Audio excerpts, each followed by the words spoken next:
Ja uvek sebe vidim na tronu. Nekako i stremim ka tome.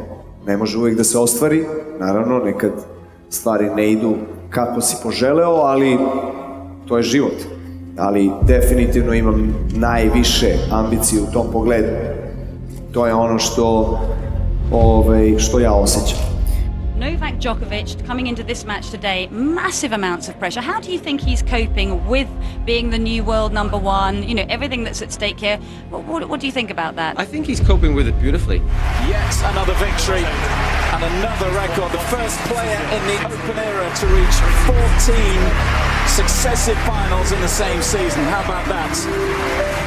Ja mislim da svako dete, nebitno čime se bavi, da li to bio sport ili šta god želi da postane kada poraste, treba da uvek sanja, treba da mašta. Jer je ta bujna mašta u stvari jako bitna i pokretač uopšte ostvarenja tih snova.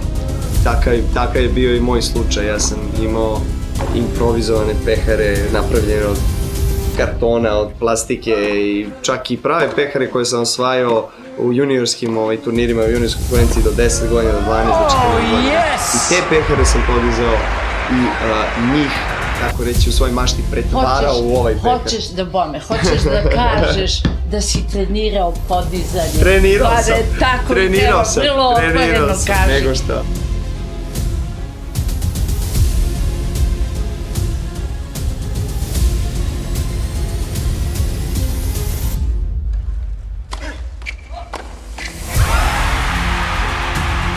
Has hit an emotional, physical wall. And Roger Federer has double match point. U tim trenucima na terenu kada se lomi rezultat, kada je nervoza sve veća, kada se na neki način ne osjećate baš najbolje, kada je rezultat na strani vašeg protivnika, jer u tim trenucima stvarno se trudim, iako to opet kažem zvuči kao kliše, ali da ostanem u sadašnjem trenutku koliko god mogu. I to je nešto što je mnogo teže ostvariti nego reći. To se stiče iskustvom, dugogodišnjim, naravno radom, posvećenošću, razumevanju sebe, jer svako od nas je različiti, svakome, kako da kažem, prijaju drugačije stvari za opuštanje, za trening, za motivaciju, za inspiraciju. Jedna od najjednostavnijih tehnika, a najefektnijih tehnika za mene na terenu je disanje, svesno disanje. Jer to je nešto što u svakom trenutku radimo i što možemo svesno da radimo, pošto mi 95% vremena kada dišemo, nesvesno dišemo. I onda tim trenucima kada imate previše i misli i emocija i svega što se vrti po glavi, prosto ono što možete da uradite je da se prosto vratite u sebe, taj trenutak, ja zatvorim oči i pokušam da osvestim to disanje i na neki način da smirim puls, da smirim na neki način i sve te struje koje se motaju po glavi, kako bi se usredsredio samo na naredni udarac i na naredni poen. Jer to je ono što je u našoj moći, na neki način. Postoje momenti kada imate taj neki viši cilj u glavi, kada vas motiviše, nekoga motiviše pehar na kraju, nekoga motiviše samo da prebrodi tu prepreku, da pobedi taj meč, nekoga motiviše pomisao na familiju. Ja sve to imam kako da kažem, u određenim periodima. Nema posebnog pravila, ali postoje određene stvari koje kada oživim kao sliku u svojoj glavi, da mi dodatnu snagu i motivaciju i osposobi me da na neki način pružim najbolju moguću partiju, kako da kažem, u narednom toku meča. I verujem da je to iskustvo presudno takođe, kada imate toliko mečeva u nogama, što se kaže, i poznajete sebe, poznajete situacije, poznajete naravno i vašeg protivnika, jer je to već 50% završenog posla kada se dobro pripremite pred meč, to je jako bitno. I naravno uslove, okolnosti i sve što vas okružuje i u svemu u čemu se nalazite. morate dobro da se pripremite da bi znali kako da odreagujete u određenim situacijama, da se ne iznenadite previše. I normalno je da se svakome desi izliv besa, meni i dan danas se to dešava i naravno da nisam ponosan na neke svoje reakcije na terenu i kad razbijem reket ili se proderem i šta ja znam, ali i ono što je jako bitno je koliko brzo se ja nakon toga oporavim. Dakle, koliko brzo se ja vratim u ravnoteženost, neku to stanje uma koje meni dozvoljava da se ja usredstvim samo na ono što je u tom trenutku bitno, a to je da odigram što bolje sad taj naredni poen i ostatak meča. I to je verovatno nešto što su ljudi čuli ranije, ali kontinuirano ponavljanje. Kada se nešto ponavlja, da li bilo to dobro ili loše, šta god je u pitanju, to postaje navika.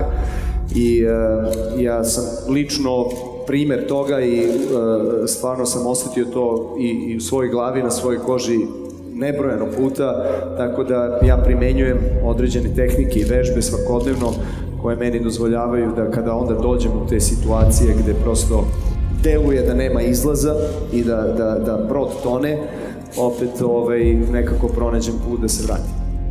Pa jeste, donekle da, sa druge strane vi želite da dovedete sebe u to stanje da što manje razmišljate i da budete samo u sadašnjem trenutku i da ne lutate mislima previše šta se dogodilo, šta bi bilo kad bi bilo ili šta će se dogoditi, jer to nije u vašim rukama, jedino je sadašnji trenutak ono na što možete da utičete. Tako da je to neko optimalno stanje koncentracije u sadašnjem trenutku, nešto što je poželjno, u stvari što je presudno za tenisera kako bi uspeo da iznese ono najbolje iz sebe, jer mnogo tenisera, evo recimo daću vam primjer, mnogo tenisera zaista kada bi ih videli kako igraju na treninzima, ne biste verovali da su toliko slabo rangirani.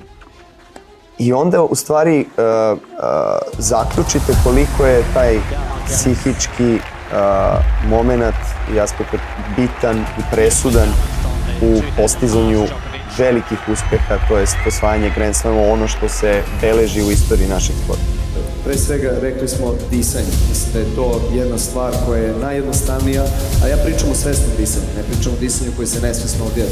Znači, postoje razne tehnike disanja koje mogu da se primene, koje smanjuju puls na isti način, smiruju um, vraćaju tu sadašnji trenutak i omogućavaju ti da se oporaviš i da budeš snažan i da budeš usredsređen na naredni trenutak. To je jedna stvar. Druga, vizualizacija. Nauka je to dokazala da prosto kada vidite ili na neki način da osmislite sliku neku u vašem umu, da to u realnosti vrlo lako može da se dogodi i da se dostigne. Dakle, vaš um ne pravi diferencijaciju između onoga što je realno ili što nije. Ono što vi zamislite, to je za um realno i to će da se dogodi. Tako da ja imam izuzetno veliku veru u sebe i veru u te slike koje ja sebi prezentujem. I kada se te slike ponavljaju kontinuirano, te slike postaju sve veće, sve realnije, dok u jednom trenutku ne postanu realnost i onda su tu. Ali to kada dođu ne znači da vi trebate da prekinete, nego prosto da nastavite, jer što više ste posvećeni tome i tim tehnikama osnaživanja sebe, mentalno i emotivno, vi ste zapravo jači i u fizičkom smislu. Malo pre isto smo spomenuli, ajde da kažemo i tu treću stvar, koja je zamišljanje nekog člana vaše porodice, nekog višeg cilja, neke motivacije, sna, inspiracije, nečega što vas vodi, što vam daje snagu, što vam daje gorivo u tim trenucima, i to je izuzetno moćno. I naravno vera u Boga, u višu silu koja će da vam da snagu i da u trenucima kada možda to izgleda nerealno ili neostvarivo, zapravo da se ostvari. I to je, sad da ne ulazim u detalje, možda teško objašnjivo, ali opet s druge strane je vrlo jednostavno, jer mi smo deo jednog univerzalnog sistema i ja verujem da nas anđeli nadgledaju i Bog je sa nama i u nama kada činimo prave stvari u životu i kada razmišljamo na pravi način i kada imamo zastupamo prave životne vrednosti i radimo na svojim karakternim vrlinama i to sprovodimo kako unutra, tako i spolja. I onda primite prosto tu pomoć kada vam najviše treba. Talent je samo neka polazna tačka da je taj rad, pametni rad, zato što svi pričaju o tom mukotrpnom, teškom, velikom, napornom radu, koji, slažem se da je sastavni deo i mora tu da postoji, kako ja kažem, kao nezaobilazna stanica za uspeh svakog sportista. Ali po meni je ono što je pametnije i mudrije reći i na koji način razmišljati je da se pametno radi. I da kada kažem pametno radi, znači da se prepozna šta je to kao tebi, kao individu i pojedincu prilagodljivo za tebe, ono što će tebi da da neke beneficije u tvom razvoju i što će tebi da da rezultate kako bi ti bio najbolji mogući sportista u tvom sportu. Znači pametan rad. Verujem da Srbija može mnogo toga dobrog da ponudi i strancima i kako našim ljudima. Samo ljudi jednostavno trebaju da shvate da čovjek ne treba da bude poznata ličnost, uspešna ličnost, da bi se njegov glas čuo i da bi njegov doprinos poboljšanju slike naše zemlje bio veći. Ne treba, zaista. Svako treba da uradi onoliko koliko može i koje su njegove sposobnosti i mogućnosti u tom trenutku. To je dovoljno, to je dovoljno. Apsolutno, apsolutno.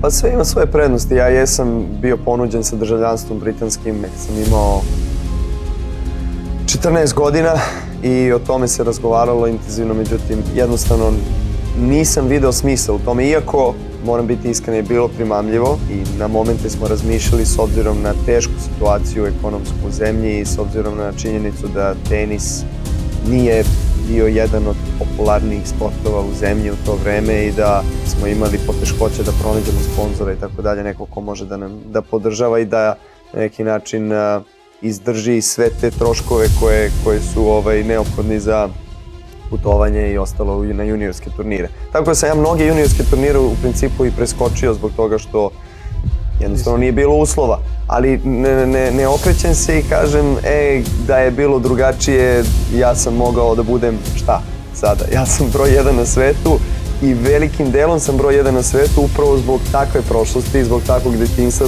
zbog te nemaštine koja je mene ojačala i očvrsnula i zbog toga što nisam imao u nekim trenucima zajedno sa mojom familijom, sam tim više želeo jače da ostvarim svoj cilj, tako da sve ima svoje prednosti u životu. A šta najviše voliš u tenisu? Pa najviše volim u tenisu forehand, backhand i voleje. S njim pobeđujemo ove protivnike.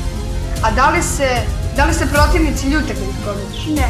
A ti kad te oni pobede? Ne. Znači pravi fair play. Dobro, a da li se igraš? Pa igram se noću, pošto dalje imam školu i treninge, imam popodne i završim domaći posle treninga i zato se igram noću. Da li je tenis za tebe igra ili obaveza? Pa tenis za mene je obaveza. Šta ti je cilj u tenisu? Cilj u tenisu mi je da postanem prvak. I sada se usredsređujem samo na tu profesionalnu konkurenciju, odigrat ću još par juniorskih turnira od kojih će biti uglavnom Grand Slamovi. Međutim, usredsređujem se na tu profesionalnu konkurenciju, imam trenutno 16 bodova ATP na kojem me stavlja na 710. mesto na ATP listi. Poremetio sam svetski poredak.